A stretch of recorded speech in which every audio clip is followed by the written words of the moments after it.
Hey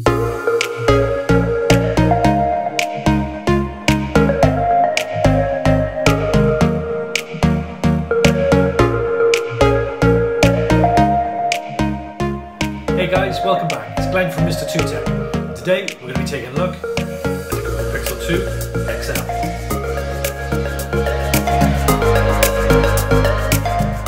XL. So you might be wondering why I'm bothering to review a phone that was launched as far back as October the 4th. When the phone was launched, it wasn't received as well as Google had hoped for, primarily due to issues with the screen. But now that Google have pushed out an update, it's time to take a look.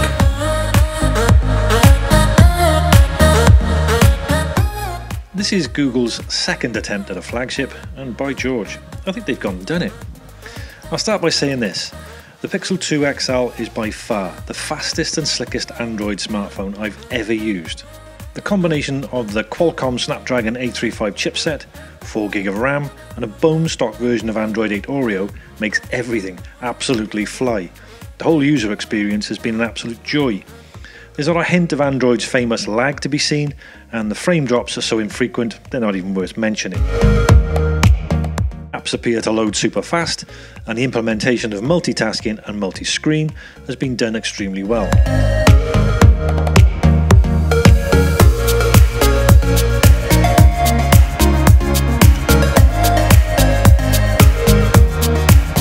The chassis, like the previous generation Pixel, is all aluminium, or aluminum for our American cousins, with that now famous glass window on the back, which houses the antenna.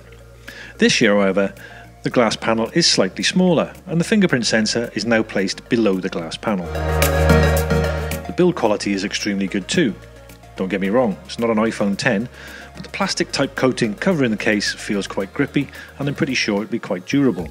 But because of the materials used, there's still no wireless charging. But does that make it a deal breaker? I'm interested to know. I don't actually use this method of charging because it always takes about a week to charge my phone. But please leave a comment down below. I'm genuinely interested to find out if you do. This year Google have decided to ditch the 3.5mm headphone jack, despite digging Apple in the ribs about it last year. It's a strange move by Google, but it does appear that more and more manufacturers are taking this approach. However, there's a USB-C to 3.5mm adapter with built-in 24-bit DAC included in the box, but no headphones. The fingerprint scanner, which is both fast and accurate, only takes a matter of seconds to set up. A couple of quick presses on the pad and it's all done. Still looking at you, Tim. Swiping your finger over the aforementioned rear-mounted fingerprint scanner also doubles up as a really convenient way of accessing your quick settings and notifications. Oh yeah, notifications. Now this is how notifications should work. Elegant, convenient, well thought out, and above all, grouped. Simple. Tim, come on. No? Now, being a Pixel, the phone gets its OS updates directly from Google as soon as they're launched, just as last year's model and the Nexus line did. And I have to say, Android has certainly grown up. It's now a well-rounded, very capable and well thought out mobile operating system. In my mind, comfortably better than iOS. Okay, time to talk about the camera. I can honestly say without any shadow of doubt, I consider this to be the best camera in any smartphone currently available. It has completely blown me away how, with a single lens, it can perform so much better than its rivals. Google must have developed the technology at Hogwarts. The rear sensor is a 12.2 megapixel f1.8 22mm lens with both EIS and OIS, phase detection and laser autofocus, and features touch focus, face detection and HDR+. Its video capabilities are also otherworldly, capable of capturing 4K at 30 frames per second, 1080p at 30, 60 and 120 frames per second, and 720p. Remember 720p? Yeah. 720p at 240 frames per second. It'll also record slow motion at 120 frames per second. The front-mounted camera is an 8 megapixel f2.4 27mm lens capable of capturing up to 1080p.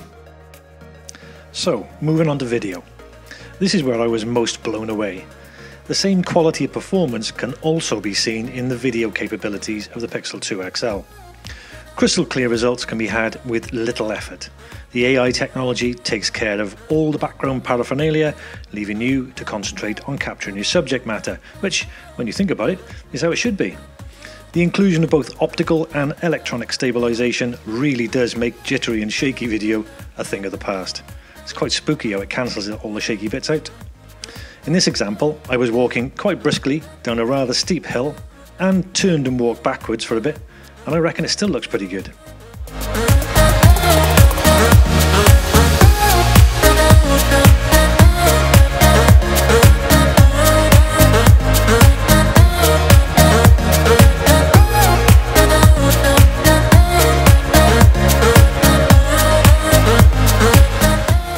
I'm quite glad Google saw fit to include IP67 dust and water resistance this year too, as when I was filming and taking photographs, it literally threw it down with rain, and the phone and I got soaked, but it was absolutely fine.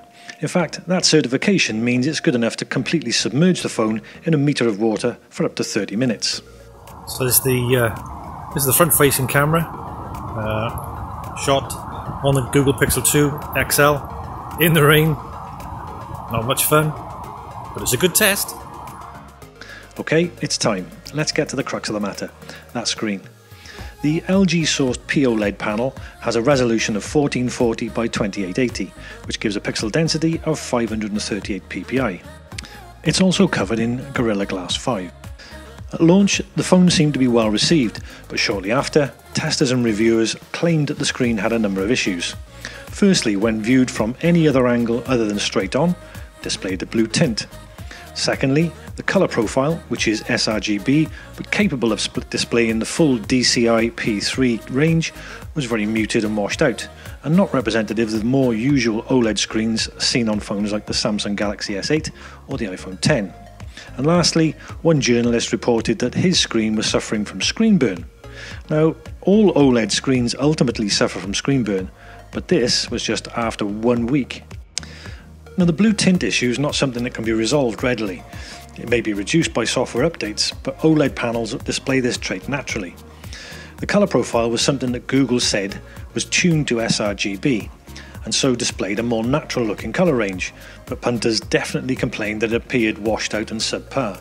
So, Google have listened to said punters and responded accordingly.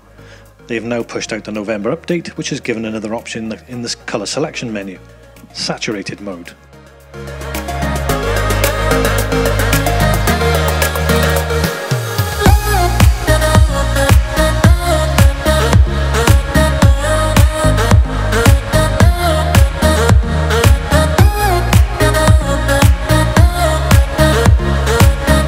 Whilst the display might have looked a little muted because of the original sRGB colour profile, it was always able to display the full P3 gamut.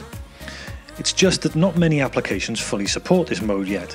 It was pointed out to me recently that if you use the original profile and look at an image in the Chrome browser, and then look at the same image through the Firefox browser, they'll look completely different, because Firefox supports the full P3 gamut.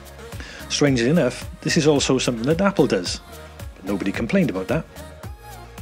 The other major thing the update has done is dim the software controls after a couple of seconds, which in turn drastically reduces the risk of screen burn. The screen may not ultimately get as bright as the iPhone X, but is not far off. In my opinion, this update has completely transformed the phone. It has turned the Pixel 2 XL from a nearly made it into one of the best smartphones on the market.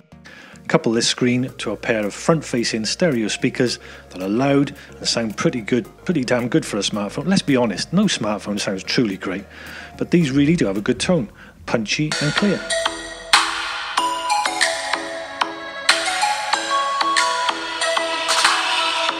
Lightning strikes by my window. It's my chest right in the Battery life is really good too. The 3520 mAh battery provides enough juice to comfortably get you through a day. I've typically been seeing around 5 to 6 hours screen on time, with around 30% left at around 11 o'clock at night. The phone also comes with a USB-C fast charger that's supposed to give around 70% charge in 15 minutes, but I never saw that happen.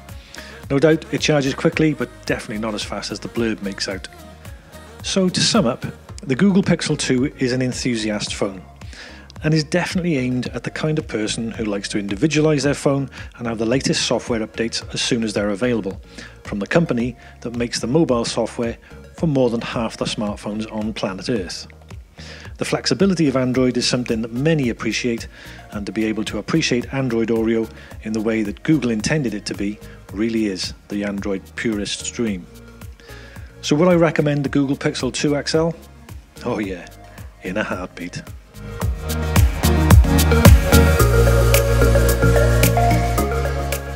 Please hit the like and subscribe button, and don't forget to hit the bell as well. I've been Glenn from Mr. 2Tech, and I'll see you in the next video.